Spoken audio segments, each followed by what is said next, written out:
تیرے دیوانے اب رو رہے ہیں، مضطرب سب کے سب ہو رہے ہیں۔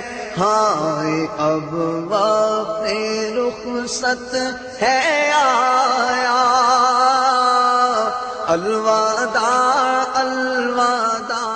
السلام علیکہ یا سیدی یا رسول اللہ، الصلاۃ والسلام علیکہ یا سیدی یا حبیب اللہ صلی اللہ تعالی علیہ وسلم۔ آج کے درس میں ایک ضروری اعلان کرنا ہے، اور انشاءاللہ تعالی درس کل رہے گا۔ چند ضروری باتیں آپ سماعت فرما لیں۔ جیسا کہ حکومت کی طرف سے مسجدوں میں بھیڑ بھاڑ لگانے کی اجازت نہیں ہے، اور ہم نے اس کا پوری طرح سے بھرپور خیال رکھا، مسجدوں میں بھیڑ بھاڑ نہیں لگائی۔ اب چونکہ الوداع آ رہا ہے اور شب قدر کی رات 27ویں رات شب قدر کی رات آ رہی ہے، تو پھر عید بھی آ رہی ہے، تو اس کے تعلق سے کچھ باتیں بتانا ہے۔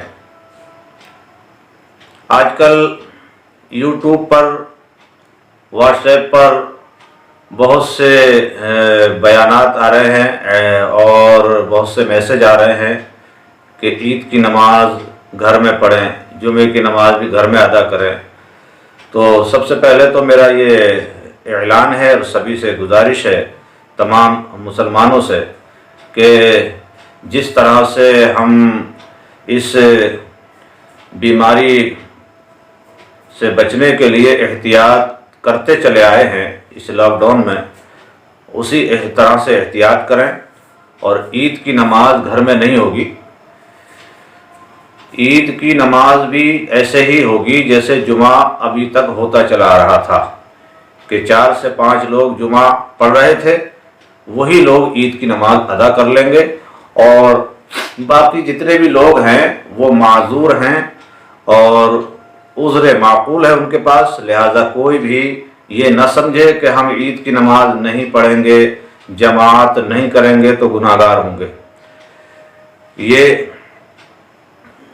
اچھی طرح سے یاد رکھ لیں کہ جو اس مجبوری کی وجہ سے جماعت میں نہیں آ رہے ہیں یا جمعے کی نماز میں نہیں آ رہے ہیں، گھروں پہ نمازیں ادا کر رہے ہیں، تو اللہ کے فضل و کرم سے ان کو جماعت کا ثواب ملے گا، کیونکہ وہ معذور ہیں، مجبور ہیں، ان کو جماعت کا ثواب ملے گا۔ یہ علماء اپنی طرف سے نہیں کہہ رہے ہیں، بلکہ جو کچھ قرآن و حدیث میں لکھا ہے وہی بتا رہے ہیں۔ کچھ غیر ذمہ دار ایسے بھی ہیں کہ جو یہ کہہ رہے ہیں کہ عید کی نماز گھر پہ ہو جائے گی، تو ان کو سوچنا چاہیے کہ وہ یہ غلط پیغام پہنچا رہے ہیں۔ عید کی نماز گھر پہ نہیں ہوگی۔ پہلی بات تو یہ ہے کہ گھر پہ نماز جمعہ یا عید پڑھنے کے لیے جو شرائط ہیں وہ پائے نہیں جاتے۔ دوسری بات یہ ہے کہ جب آپ گھر پہ عید کی نماز پڑھیں گے، وہاں بھیڑ لگائیں گے، تو پھر حکومت کے اس قانون کا، اس آدیش کا پالن کہاں ہوا؟ یہ بھی غیر قانونی بات ہے۔ اور ہمارا یہ مذہب کہتا ہے، ہمارا دین کہتا ہے کہ ہمیں جو ہے جس ملک میں رہتے ہیں اس ملک کے قانون پر بھی عمل کرنا ضروری ہے، قانون کو ماننا پڑے گا۔ یہ اسلام ہمیں اس کی اجازت دیتا ہے۔ تو وہ جو نئے نئے فتوے نکال رہے ہیں کہ عید کی نماز گھر پڑھ لیں، تو غلط بات ہے۔ گھر پہ عید کی نماز نہیں ہوگی۔ اچھا، بہت سے لوگ یہ تعجب کر رہے ہیں پھر کیا کریں گے، ہم عید کی نماز نہیں پڑھیں گے تو کیا کریں گے؟